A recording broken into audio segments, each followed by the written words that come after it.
안녕하세요. 저는 서울 아산병원 사회복지팀에 근무하는 가정의학과 전문의 전성훈이라고 합니다. 오늘 제가 말씀드리려고 하는 건 어르신들이 제일 안 걸렸으면 하는 치매에 대해서 말씀드리려고 합니다. 어떻게 하면 치매를 예방할 수 있을까? 물론 젊어서 다 결정이 되기 때문에 어려운 점이 있긴 하지만 그래도 우리가 조금이라도 어떻게 예방할 수 있는 게 있지 않나 하는 걸 알아보도록 하겠습니다. 먼저 환자를 한번 보겠습니다. 65세 여자 환자입니다. 1년 전 남편과 사별했고 고혈압, 당뇨 등 특별히 드시는 약은 없었고요. 최근에 아파트 관리비 기한을 넘기고 가계부 계산이 잘 맞지 않고 죄송합니다. 리모컨을 쓰고 어디에 두었는지 기억나지 않는다고 해서 따님이 오셨어요. 따님이 MRI를 하면 치매인지 아닌지 정확하게 진단할 수 있지 않나 그렇게 알고 계셔서 오셨어요. 여기 보면 좀 틀린 게 있습니다. 첫 번째로 MRI 검사라고 하는 건 이렇게 뇌를 단면으로 잘라서 보는 건데 이게 치매 진단하는 데 있어서 도움이 되는 검사이긴 하지만 그것만 가지고는 치매인지 아닌지 정확하게 진단할 수 없으세요. 그 다음에 이분 같은 경우에는 지금 증상이 좀 각각이거든요. 치매에 있어서는 되게 기억력부터 떨어지는데 기억력이 떨어지면서 계산도 잘 맞지 않고 이렇게 하는 걸로 봐서 이분은 좀 치매하고는 아니지 않았겠나 이렇게 생각하는 겁니다. 그래서 MRI 검사만 가지고는 치매를 진단할 수 없다는 점과 그다음에 이 65세 여자분은 1년 전 남편하고 사별한 게 문제가 되셨었나 봐요. 그것 때문에 우울증을 가볍게 앓으셨고 우울증 치료하시면서 현재는 크게 문제 없게 지내고 계신 분입니다. 제일 궁금해하시는 게 뭐냐면 건망증하고 초기 치매하고 어떻게 구별할 수 있느냐. 쉽게 말씀드리면 건망증이라고 하는 거는 우리가 어떤 일에 대해서 세세한 부분만 있는 건데 가령 지난주일에 우리 어르신들께서 아드님, 며느리하고들 저녁 식사를 맛있는 불고기를 먹었다고 가정하면 치매에선 그 식사한 것 자체를 잊어버리세요. 그렇지만 그 건망증 같은 경우는 그 자체를 잊어먹는 게 아니라 우리가 뭘 먹었지, 어디서 먹었지, 누구하고 먹었지 이런 정도를 잘 기억하지 못하고요. 그 다음에 건망증 같은 경우에는 우리가 그 식당에서 불고기 먹었잖아요. 그거 알아주면 금방 알아주지만 치매에는 끝까지 그 자체를 식사했던 것 자체를 기억하지 못합니다.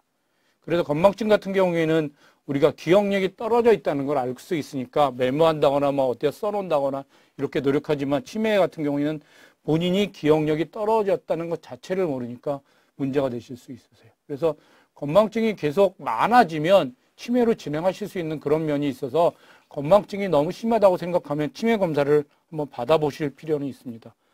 그러면 치매란 무엇이나 정상적인 활동했던 사람들이 이전에 기억력을 포함한 여러 가지 인지기능이 저하되어 일상생활의 수행에 지장이 초래된 상태입니다.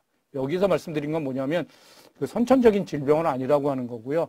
그 다음에 정상적인 활동을 했던 사람이기 때문에 즉 과거에는 문제가 없던 사람인 겁니다. 그 다음에 이게 기억력부터 시작되는 거고 이거하고 비슷한 증상이 선망이나 그 다음에 그 정신분열증이라고 말씀드렸던 그런 것들이 지금 이거하고 비슷한 걸로 말씀드릴 수 있는데 그런 증상이 있기는 하지만 그거하고는 좀 양상이 다른 거예요. 그래서 그걸로 설명할 수 없는 거고 그 다음에 이제 질병이라고 넘어갔을 때는 일상생활을 잘 못하는 그런 초래된 상태를 말씀드릴 수 있어요. 그래서 이게 치매가 언제 왔느냐 이거를 보면 퇴행성 질환이라고 하는 건 나이가 들어서 되게 그 치매가 오는 건데 우리가 제일 많이 하는 알츠하이머병, 루이체 치매, 전두엽성 퇴행 이런 것들이 있을 수 있습니다. 그 다음에 질병으로서 오는 건 뇌혈관 질환이라고 하는 게 주로 그 혈관성 치매라고 하는 건데 뇌경색으로 인해서 오는 경우가 제일 많고요. 그 다음에 뇌종양, 외상, 수두증에서 올 수 있고요. 내과적인 문제에서도 오기도 하는데 갑상선 질환, 알코올성 질환, 그 다음에 약물로 인해서 오는 경우도 볼 수 있습니다.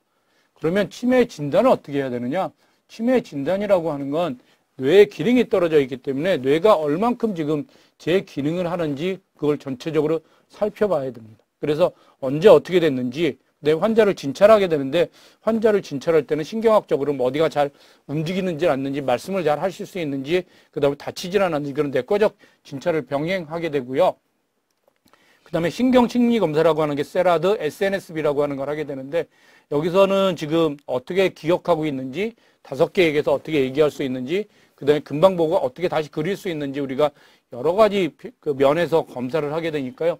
이게 지금 뇌의 기능이 어떻게 있는지 검사를 해야 돼서 치매의 진단평가에서 상당히 중요한 부분을 차지합니다. MRI를 물론 찍기는 하는데 그 검사실 검사나 원인동 진행평가에서 여러 가지 하면서 MRI를 찍기도 하는데 MRI하고 찍는 이유는 증상하고 MRI를 찍어서 이 사람이 어떤 특징적인 증상이 있을 때 기억력이 떨어졌다고 했을 때 해마 쪽에 이렇게 위축된 게 보인다거나 아니면 전두엽 쪽에 위축된 데 보이거나 이걸 보기 위해서 하는 거지 같이 해야 되는 거지 MRI 하나만 가지고는 할 수 없었고요. 내과적인 문제를 확인하기 위해서 혈액검사나 흉부 촬영, 심전도를 같이 진행하기도 합니다. 그래서 이전에 비해 달라진 게 언제부터 시작됐는지가 굉장히 진단하는 데 도움이 될 수 있는데요. 언제 시작됐는지 모르는 경우가 많이 있어요.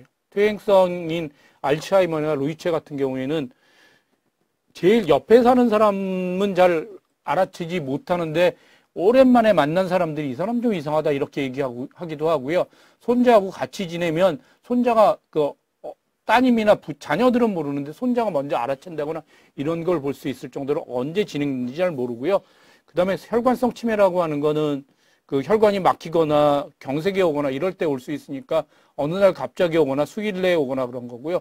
그 다음에 더 갑자기 오는 건 내과적인 문제 등이 있을 때 그러는데 치매로서는 전형적이진 않습니다.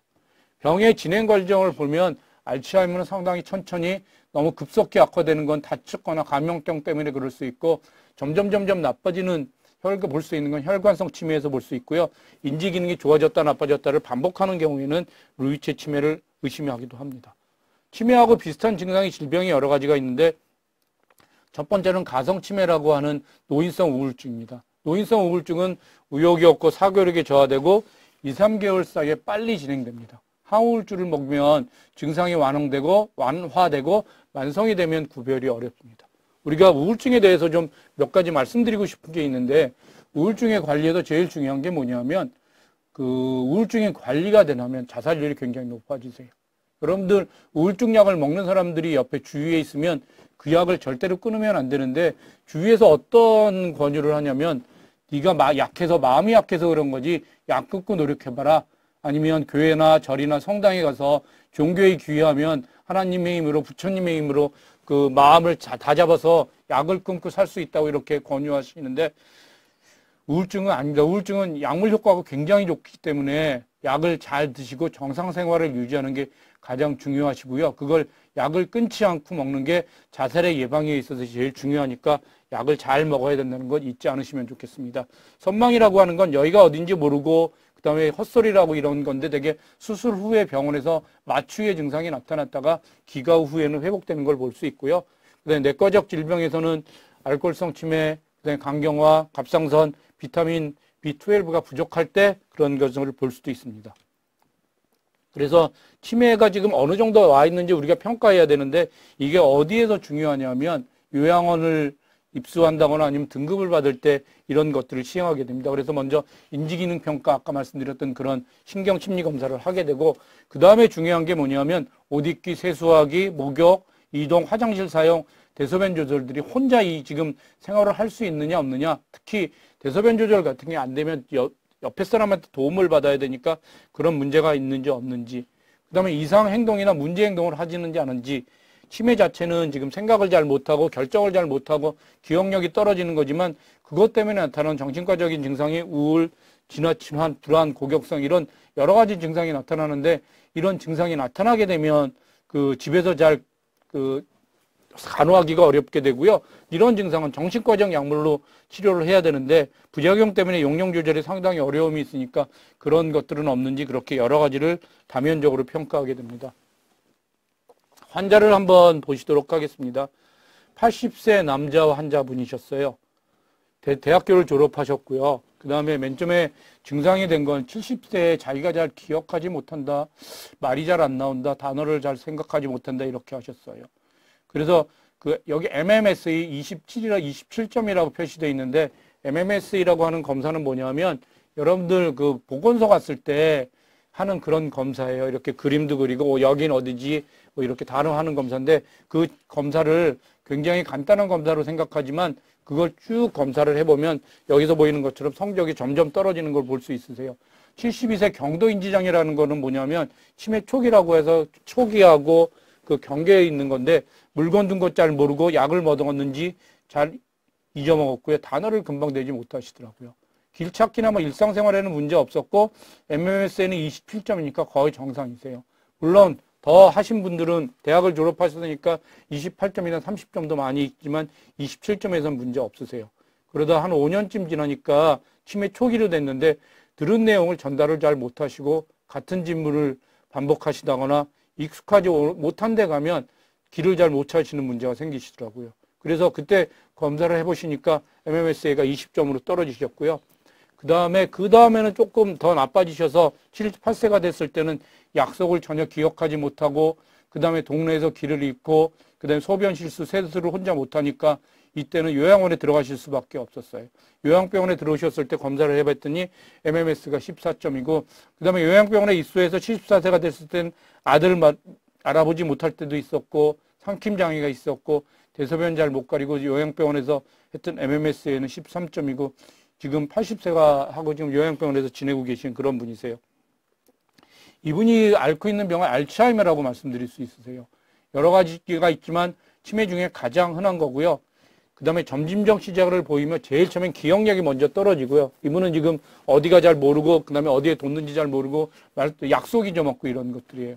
그 다음에 그게 지나가면 다양한 신경학적 문제, 신체적 문제가 발생할 수 있고요. 근데 뭐 판단을 잘 못한다거나 이상한 행동을 하거나 이런 것들이 생각할 수 있고요. 그 다음에 신경학적 증상은 말기에 나타나고요. 그 다음에 유병기간은 대개 2년에서 20년 있고요. 평균에서는 8년 내지 10년이에요. 이분은 70세 시작해서 80세 정도에서 지금 진행되고 있고요. 젊어서 알츠하이머에 걸리면 좀 더 빨리 진행되는 걸로 알려져 있습니다. 위험 요인이 확실한 거는 나이가 들수록 알츠하이머 많이 걸리는 게 확실하니까 나이가 많을수록 많이 걸리는 거고, 가족력이 있을 때 두 가지는 확실한 것 같고요. 가능성 있는 건 여성한테 좀 많은 것 같고, 그 다음에 우울증이 잘 관리 안 되면 그 알츠하이머에 걸릴 수 있다고 가능성이 있긴 한데, 이거는 연령 증가나 가족력만큼 확실하진 않은 것 같습니다. 진행 과정을 먼저 보면 최근 기억부터 없어지는 거고, 그 다음에 언어 능력에서는 단어 선택에 어려움이 생기고, 그 다음에 그게 조금 더 지나가면 시공간 능력이 길찾기 어려움이 생기세요. 그 다음에 전두엽 능력이 뭐냐면 우리가 억지하고 정확하게 판단하고 이런 것들을 하는 게 전두엽의 능력인데, 그게 떨어지면 판단력이 저하되고 의욕이 없어지고 참지 못하고 막 공격성이 생기고 그렇게 되세요. 그 다음에 그게 더 지나가면 이상 행동이 나타나니까 불안하고 망상장애, 잠 안 자고 이렇게 걸어 다닌다거나 이런 것들이 생길 수 있습니다. 그래서 알츠하이머를 치료해야 되는, 지금 우리가 치매에서 치매 예방약이라고 하는 거를 설명드리기 위해서 이걸 보여드리는데요. 우리가 지금 뇌에서 생각하고 그 다음에 여러 가지를 했을 때 여러 가지 그 신경세포가 이어져 있어서 신경세포하고 신경세포가 연결돼서 같이 일을 하게 되는데, 신경세포하고 신경세포 중간에 있는 게 그 신경 전달 물질이라는 게 있어서 우리가 움직여라 하면 이게 옆서부터 머리서부터 이게 움직이는 걸 할 수 있고 생각하는 게 할 수 있는데, 정상인 사람에는 그게 아주 빨리 전달될 수 있는데, 알츠하이머 병이 되면 세포 자체에도 문제가 생기고 아멜로이드 단백이라는 게 생겨서 신경 전달 물질이 점점 줄어들게 돼요. 그래서 신경 전달 물질이 부족하게 되면 우리가 생각도 잘 못하고 여러 가지 문제가 생길 수 있는데, 주는 약은 뭐냐면 그 신경 전달 물질이라고 하는 것들이 없어지지 않도록, 그래서 우리 몸속에서 없어지지 않도록 하는 약을 처방하게 되면 그 치매의 증상이 좀 더 좋아질 수 있어요.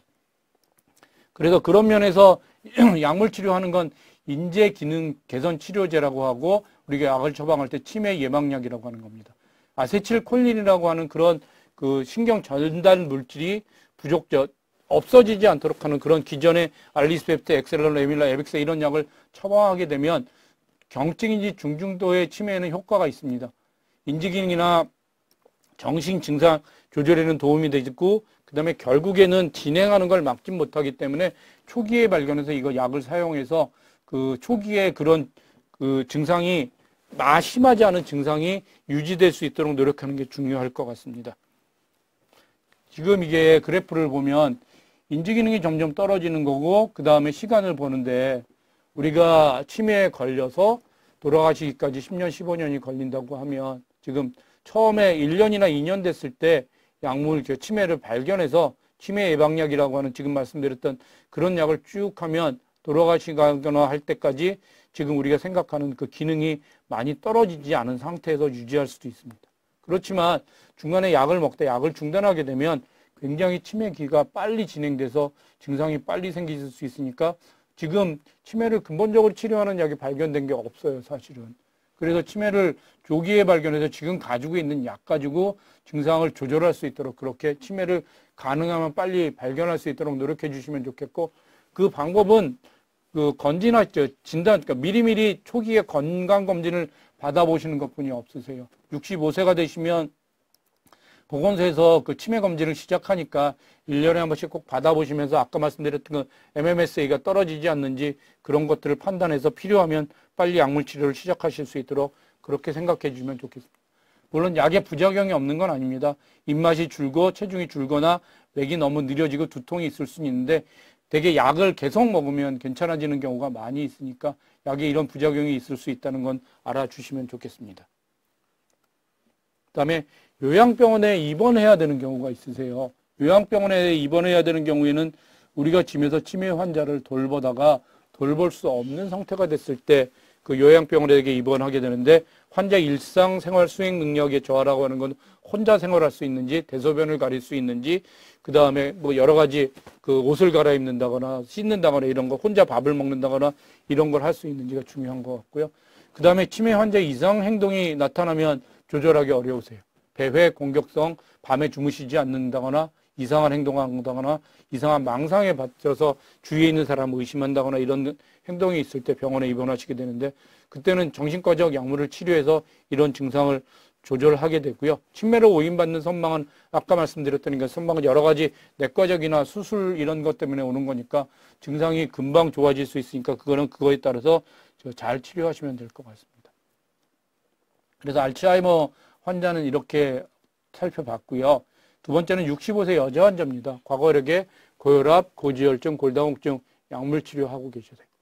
저한테 제일 처음에 오셨을 때는 갑자기 10일 전에 일을 어제 일처리 예림하고 같은 질문을 계속 반복하십니다. 여기 것처럼 갑자기 증상이 생기시는 건 그때 MRI를 찍어봤더니 인지기능의 중요한 영역에서 그 뇌경색이 왔던 거예요. 이후에는 진료 날짜, 중요한 약속 기억하지 못하고 점점 지나가면서 시간의 순서가 뒤섞이고요. 그 다음에 이제 아주 지나가서는 아마도 그 알츠하이머 같이 치매가 진행되는 걸로 그렇게 알려져 있긴 합니다. 그래서 이렇게 갑자기 오는 거는 그 혈관성 치매라고 생각되고요. 혈관성 치매는 그 두 번째 많고 뇌혈관에 문제가 생겨서 많이 발생하는 겁니다. 물론 뇌 그 경색 뒤에 오기도 하지만 뇌경색 히스토리가 그 과거력이 없었는데도 작은 뇌경색이 반복돼서 그 발병하는 경우도 볼 수 있습니다. 그래서 그 혈관성 치매는 뇌경색이 아닌 증상이 없었는데도 발생할 수도 있고요. 뇌경색의 증상이 나타날 수도 있고 아니면 뭐 손발저림, 구역질 이런 것들이 뇌경색이 아닌 것 같은 증상이 해서 천천히 진행되기도 합니다. 증상이 알츠하이머보다 아주 급속하게 진행되고요. 초기에 의욕저하, 불면증 이런 것들이 나타날 수 있습니다. 위험 요인은 고혈압, 심장병, 당뇨병, 동맥경화, 고지혈증, 흡연 등이 있는데 혈관성 치매를 예방하는 건 그 뇌경색을 예방하는 거, 동맥경화를 예방하는 것하고 똑같으세요. 그렇게 예방했으면 좋겠는데 고혈압은 130에 90 이하로 유지했으면 좋겠고 당뇨병은 당화혈색소를 6.5%, 고지혈증 우리 몸속에 나쁜 콜레스테롤 저밀도를 100 이하로 그다음에 항응고 약물이라고 하는 건 아스피린을 드셔야 될 수 있는데 그래서 지금 심방세동, 심방판막증이나 협심증, 경동맥 협jam처럼 그 혈관 자체가 막혀져 있는 게 보면 그 아스피린 같은 약물을 필요하면 꼭 잘 드시면 좋겠고 그 다음에 술, 담배 끊는 게 혈관성 치매를 위해서 굉장히 중요합니다. 치료는 그 뇌혈관장애 후유증 치료를 위해서 뇌경색 재발 방지를 위한 치료하고 그 다음에 알츠하이머 병 치료하고 같이 병행해야 되는 그런 약물을 병행해서 쓰게 됩니다. 그 다음에 초기에 우울증 등 감정 기복이 아주 심한 걸로 보여서 그런 치료를 병행하게 됩니다. 루이체 치매는 뭐냐면 여러분들 그 같이 삽시다 해서 장미 씨가 연기했던 건데 잘 기억하시면 장미 씨가 그렇게 기억력이 떨어지거나 그런 게 아닌데 갑자기 뭐 그 공원에서 발견되거나 그 다음에 꿈을 꿨는데 적은 동료가 색동 저고리 입고 나와서 그 아주 선명하게 보는 그런 것들을 볼 수 있어요. 그래서 루이체 치매는 그 좋아졌다 나빠졌다 이게 좀 심하게 나타나고요. 그 다음에 주의의 의식 변화가 심하고 주의력, 신행기능, 심각공간, 기를 잃는다거나 이런 것들이 먼저 나타나기도 합니다. 특징적인 게 뭐냐면 반복적인 환시, 이런 것들이 보이는데 색동저고리 입은 어린아이 본다고 이렇게 자꾸 얘기하는 거예요. 그래서 색깔까지 기억할 수 있을 정도로 하고 그 다음에 또 한 가지는 뭐냐면 수면장애가 나타나 심한 잠꼬대, 몸부림을 이렇게 호소하시는 분들도 계세요. 이분 같은 경우에는 파킨슨병으로 진행하는 경우도 볼 수 있습니다. 그래서 루이츠 치매 같은 경우는 약물 처방은 비슷하긴 하지만 이렇게 조금 더 그 알츠하이머보다 증상의 변화가 있다는 거 보고 의사들이 진단을 붙이기도 합니다. 그 다음에 전두엽성 퇴행은 뭐냐면 전두엽에 문제가 생기는 건데 전두엽에서 생기는 문제는 뭐냐면 주로 그 이상하고 공격성 이런 것들이 많이 생기세요. 그래서 좀 더 젊은 나이에 변성하고 전두엽이나 축두엽에 문제가 생기는 거고 성격 변화, 언어 표현의 장애, 의미소실 증상들이 있는데 어떻게 볼 수 있냐? 갑자기 이상한 행동을 해요. 안 싸우던 사람들이 자꾸 싸우고 주위에 문제를 일으키고 그래서 사회적 상황에서 부적절 행동을 많이 나오게 되고 갑자기 행동이 바뀌고 이런 것들을 했을 때 한 번쯤 의심해 봐야 되는 겁니다. 그래서 화내고 욕설, 폭력적인 그런 것들을 보일 수 있고요. 그 다음에 진행하는 양상이 언어장애가 들어지고 그 다음에 점점 말쓰러지고 전혀 말이 없는 상태가 진행하기도 합니다. 이런 그 상태에서 MRI를 찍어보는 게 굉장히 도움이 돼서 전두엽에 문제가 있는지 없는지를 확인해 볼 수 있습니다. 그래서 이제 치매 예방을 위해서 결론적으로 말씀드리면 우리가 진인사 대천명이라고 하는 것들을 이렇게 해서 하나씩 이렇게 말씀드릴 수 있는데요. 첫 번째로는 진땀나게 운동합니다. 운동을 열심히 해주시면 좋겠고요. 그 다음에 담배 끊는 거 굉장히 중요합니다. 사회활동이 굉장히 중요한데 혼자 계시는 분들한테 많이 생기실 수 있으세요.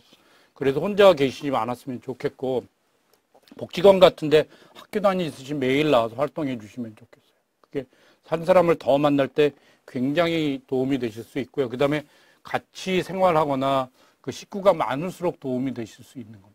그 다음에 대뇌 활동이라고 하는 건 뭐냐면 무언가를 배우시면 좋겠어요. 무언가를 배운다고 하는 게 열심히 노력하는 거고 그 다음에 여러분들 가서 보시면 복지관에 가서 보시면 하나가 넘어갔는데요. 복지관에 가서 보시면 그 일기를 쓴다거나 이런 것들을 하게 되거든요. 책을 읽는다거나. 그 다음에 하실 수 있으면 원하신 거를 배우시면 좋겠어요. 특히 외국어 배우는 것들을 의사들이 굉장히 권유하는 일 중에 하나인데 그렇게 대뇌 활동을 할 수 있는 뇌 운동을 할 수 있는 걸 잘 하시면 좋겠고요. 그 다음에 술 끊는 거, 그 다음에 생명을 연장하는 식사를 하시는 게 도움이 되는데 생명을 연장하는 식사는 뭐냐면 우리가 부족한 게 지금 단백질이에요. 그래서 좀 더 고기, 단백질 이런 것들을 좀 더 많이 드시도록 노력해 주시면 좋겠어요. 그래서 운동 열심히 하고 담배 끊고 술 끊고 그 다음에 활동을 딴 사람 만나서 하는 것들을 끊지 마시고요. 계속 그렇게 열심히 하시면 좋겠고 그 다음에 무언가를 배우시면 좋겠습니다. 여기 계신 분들이 복지관에 오시는 분들이 많으신데 복지관에서 친구분들하고 이거 계속 배우는 그런 활동을 잘 해주시면 좋겠습니다. 끝으로 한 가지만 더 말씀드리려고 하는 건 내가 치매가 아니라 가족들이 치매인 경우를 꽤 많이 보실 수 있으세요. 그래서 어떻게 해야 되는지 몇 가지만 말씀드리면 첫 번째로 대화하기가 있는데 충분히 기다리고 단순한 단어를 사용하시면 좋겠어요. 어린아이에 하는 것처럼 없는 것처럼 이야기하시면 안 됩니다. 우리 보호자들이 할 때 어린아이에 하듯이 어르신한테 반말로 이렇게 하시는 경우가 있는데 굉장히 어르신들 스트레스 받으니까 어린아이한테 하는 것처럼 하시면 안 되고요. 목욕하시는 원하는 시간에 규칙적인 일상이 될 수 있도록 며칠에 한번 이렇게 정기적으로 하시면 좋겠고 옷 갈아입기도 같은 시간에 좋아하는 옷, 편한 옷 여러 가지를 준비해서 쉽게 갈아입을 수 있도록 원하는 걸 할 수 있도록 그렇게 하시고요. 특히 식사기는 정해진 시간에 하시는 게 중요합니다. 그 다음에 탈수가 일어날 수 있어서 조금씩 여러 번 잘 먹을 수 있도록 특히 탈수가 되지 않도록 그렇게 노력해 주시면 좋겠고 그 다음에 운동은 움직이지 않으면 근육이 망가져서 결국에는 그 침대에 누워서 생활하게 되니까 서서히 규칙적으로 끊지 않고 너무 피곤해하지 않는지 이런 것들을 관찰해 주시면 좋겠고요. 그 다음에 요실금, 변실금이 있을 수 있는데 이거는 하는 게 규칙적으로 2시간마다 한 번씩 화장실을 가게 한다거나 이렇게 해서 예방하실 수 있는 방법이 있어요. 그 다음에 낮잠을 잘 못 자게 해서 낮잠을 주무시면 밤에 잘 못 자게 되니까 그런 것들을 피할 수 있도록 그렇게 노력해 주시면 좋겠고요. 그 다음에 망상 환각이 있으면 환자들하고 싸우시면 안 되세요. 환자 머릿속엔 그게 진실이거든요. 이분 틀림없이 집에 가지 않았는데 집에 갔다 왔다 뭐 이렇게 이상한 얘기를 하게 되는데 그냥 들어주시고 그냥 안전하게 그냥 인정해 주시는 것처럼 그렇게 해주시면 좋겠어요.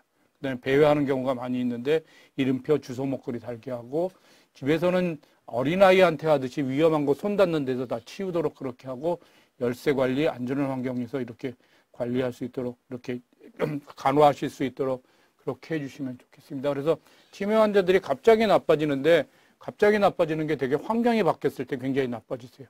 뭐 요양원을 딴 데를 간다거나 이사를 간다거나 딴 집으로 이렇게 뭐 아들 집 갔다가 딸의 집에 간다거나 이렇게 하실 때 굉장히 많이 악화되는 걸 볼 수 있는데 치매 환자를 위해서는 익숙한 환경에서 안전한 환경에서 이렇게 지낼 수 있도록 그렇게 도움을 주시는 게 좋으실 것 같습니다. 그래서 여기까지 말씀드렸는데요. 치매 예방을 위해서 여러 가지가 있겠지만 첫 번째로 혈관성 치매는 우리가 뇌경색을 예방하기 위해서 고혈압, 당뇨, 고지혈증 이런 것들을 잘 관리할 수 있도록 그렇게 노력해 주시면 좋겠고요. 알츠하이머병, 루이체 치매 같은 건 우리가 현재로서는 원인을 잘 모르거든요. 그래서 첫 번째로 조기에 발견할 수 있도록 우리가 그 보건소에서 하시는 그 치매 진단검사, 건강검진 빠지지 말고 받아주시고요. 그 다음에 두 번째로 치매를 예방하기 위해서 우리가 그 뇌 기능을 향상시키기 위해서 뇌 운동을 계속해야 되는데 그러기 위해서는 사회활동 끊지 마시고 그 다음에 무언가 계속 생각하고 그 다음에 일기 쓰고 이런 일들을 계속 하실 수 있도록 노력해 주시면 좋겠습니다. 그럼 이걸로 마치겠습니다. 감사합니다.